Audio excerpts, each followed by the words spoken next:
already a standout for interminable delays, at least 4 years, and crowned by an €8.5 billion cost overrun, which had originally been forecast at only €3.3 billion. The huge EPR Flamanville nuclear project is set to break yet another record. No one so far has done better in general social fraud. This is the preliminary conclusion after 20 months' work by police at the central office tasked with fighting the use of illicit labour, and which confirms the newspaper's earlier articles dated 6 April and 26 June 2011. It should be pointed out, as a footnote, that helpless foreign workers are Mrs. Le Pen's favourite target. They can't fight back. Although here, the prime suspect is Bouygues, French multinational contracted to build the structures housing a new generation of nuclear reactors. Because Bouygues has clocked up multiple social fraud offences and deadly accidents, the concrete vendor risks criminal prosecution. Kaboom!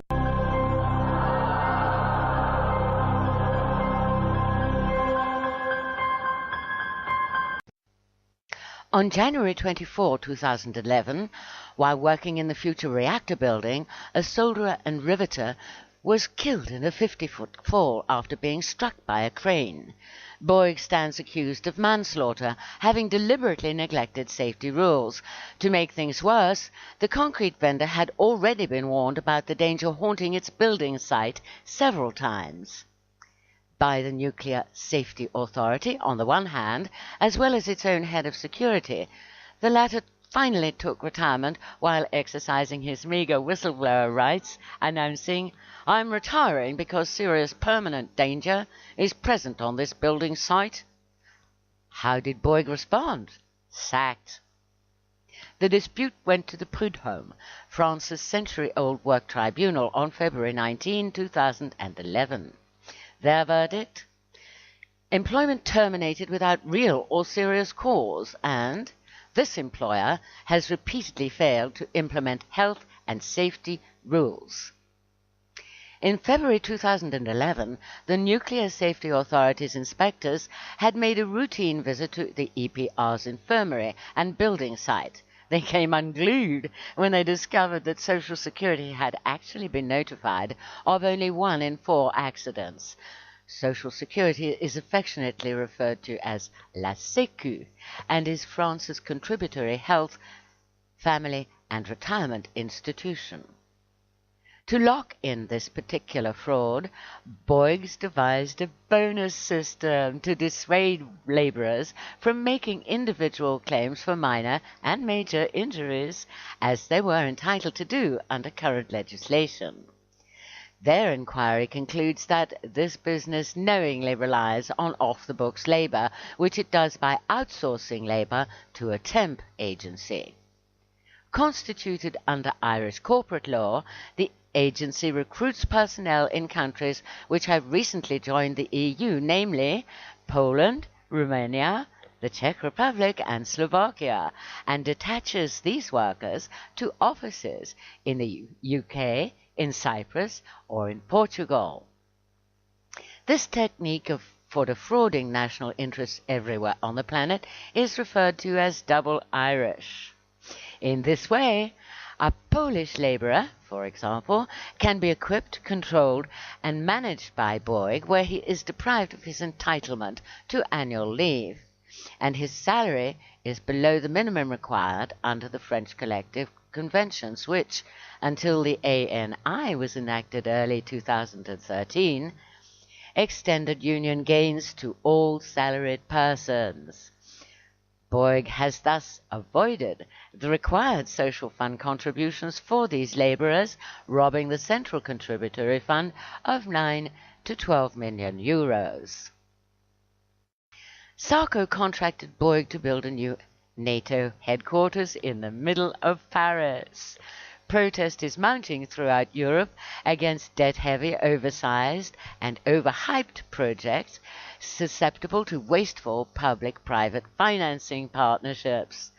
Le Canard Enchaîné also reports, also on page 3 of the same issue, how legislation prepared by Cécile Duflot, Holland's Greenie housing minister, was then distorted, and any good intention or public interest it may have contained preempted.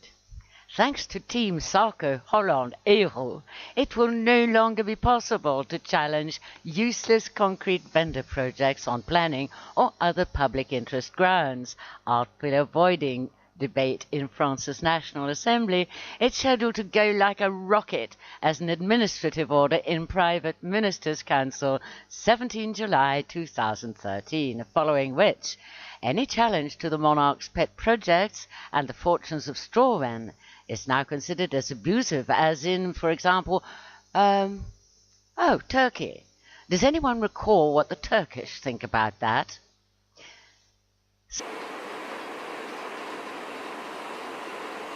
Donc depuis l'annonce du projet de réorganisation de Candia avec validation des conseils d'administration en novembre 2012 et la fermeture de 3 sites, la stratégie de restructuration de Candia est de ne plus faire appel à la sous-traitance. Malheureusement, nous avons appris dernièrement que le Candiop, une fabrication historique de la laiterie, serait fabriqué dans une entreprise allemande à titre provisoire selon la direction, avec un surcoût évident. Les comptes Candia à fin avril sont à moins 20 millions, budgétés à moins 20 millions fin d'année. La stratégie de Candia est-elle la bonne? Nous avons un outil industriel performant et travaillons des produits à forte valeur ajoutée. De plus, Candia a anticipé une augmentation du prix du lait aux producteurs avant même d'avoir fait passer la hausse de tarifs à la grande distribution, sachant que la marge est la principale cause de notre déficit. Dans le contexte compliqué que nous vivons tous aujourd'hui, le gouvernement doit réglementer les entreprises qui ont d'autres alternatives qu'une fermeture brutale, avec en plus des conséquences désastreuses pour le tissu économique local. Nous avons besoin que notre situation soit relayée au niveau national par différentes personnalités. Jean-Luc Mélenchon, présent sur notre site aujourd'hui, nous apporte son soutien dans notre combat. Je lui passe donc la parole.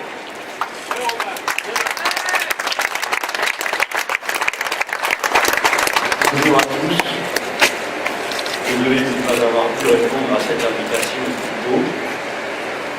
Je viens de faire le tour de l'usine comme quelqu'un qui arrive de l'extérieur, ne connaît rien, et hésite un peu quand même. Et quand on visite cette usine, la première chose qui vient à l'esprit, c'est qu'on constate la puissance de l'outil industriel. Vous avez déçu, vous ne vous rendez peut-être pas compte. Et c'est une magnifique machine technique et humaine. C'est-à-dire que tout ça est une organisation complexe. J'ai vu des machines dont certaines sont la preuve vivante du fait que l'obsolescence autoprogrammée des machines n'est pas une fatalité. C'est-à-dire qu'elles peuvent durer longtemps du moment qu'elles sont entretenues et que ceux qui les entretiennent sont de haut niveau technique. On m'a expliqué les niveaux de qualification de tous les postes de travail. Ce sont des hauts niveaux. Et ceux qui ne le savent pas, parce qu'il est bien possible qu'il y en ait parmi vous qui soient entrés ici dans l'usine sans diplôme particulier, mais qui ont accumulé au fil de leur expérience professionnelle l'équivalent d'un diplôme. Ce qui est aussi en jeu. Parmi toutes les choses qui sont en jeu ici, il y a la reconnaissance de la valeur du travail, y compris par des gens qui jusqu'à présent sont regardés des fois un peu de haut par les autres. Donc, doté de l'appareil de production et des capacités humaines productives que nous avons ici. Rien que ça suffit à faire réfléchir. Après tout, pour des gens comme les gens de mon bord, c'est-à-dire de gauche, nous sommes même partisans de la relocalisation des activités industrielles. Là, il n'y a pas besoin de le relocaliser, c'est déjà là. Il est clair qu'une usine de ce type autorise une production en amont et en aval. En amont, la production des tiers. En amont, toutes les pièces et tout ce qui est nécessaire pour la entreprise, dont une partie déjà participe du grand déménagement du monde. Alors on ramène le papier pour faire le truc d'Allemagne, on ramène je ne sais pas quoi, je ne sais pas où, on se propose, et bref, on transbahute les marchandises d'un coup à l'autre de l'Europe comme si tout ça n'avait aucun coût. Et la seule chose qu'on met en avant, c'est le compte d'exploitation de l'unité de production, et on dit il manque 20 millions, donc c'est pas rentable. Il y a deux manières de considérer le bilan d'une entreprise.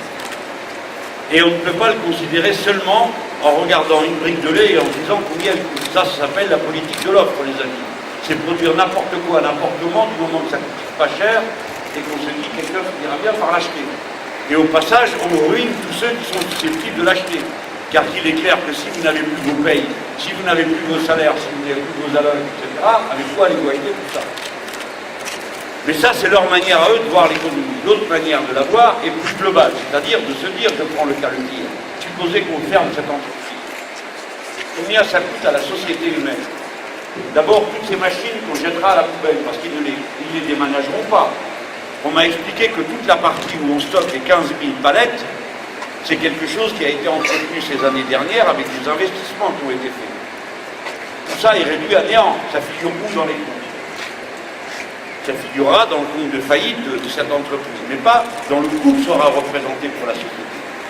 Le bon regard, c'est un regard global. Un, ce que coûte directement la destruction d'une unité de production. Deuxièmement, tout ce que ça empêche de production locale.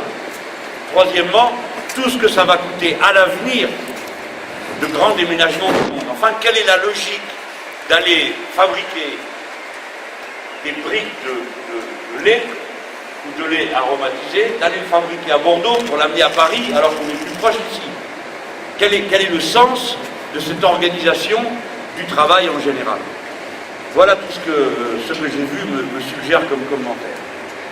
La gestion financiarisée des entreprises est une vision à très court terme, pauvre et inefficace pour la société tout entière. De ce que moi j'ai vu, je ne crois pas un mot de ce qui est dit sur le fait que cette boîte n'est pas rentable. Ce n'est pas vrai. Je ne le crois pas. Croyez-moi, j'ai quand même une petite expérience des unités de production. J'en ai vu quelques-unes. Ce n'est pas vrai, ce n'est pas possible. Ce n'est pas possible à ce niveau d'organisation du travail, à ce niveau de robotisation et à ce niveau de qualification humaine pour la maintenance des systèmes automatisés. Donc voilà, vous faites un travail utile à la société et cet outil est parfaitement viable. Dépêchez-vous d'aller traîner par la boue du lot celui qui vous a inventé qu'il fallait fermer tout ça. J'espère qu'ils seront assez raisonnables pour accepter de discuter entre gens civilisés plutôt que de se comporter comme des barbares qui exploitent les gens, les jettent à la poubelle comme si c'était des objets. Merci de votre attention et bon courage dans votre lutte. Je suis producteur avec vous. Merci de votre camarade. This week, economists confirmed that the booming tear gas industry continues to lead the world's economic recovery. Financial experts confirmed that the growing demand for tear gas in countries like Turkey, Brazil, and Greece has increased over 20% annually over the past few years and is anticipated to continue playing a major role in the world economy. The market for tear gas just keeps sustaining itself and growing. We can only hope that more people demand tear gas in the coming months and the recovery will be here sooner than we thought.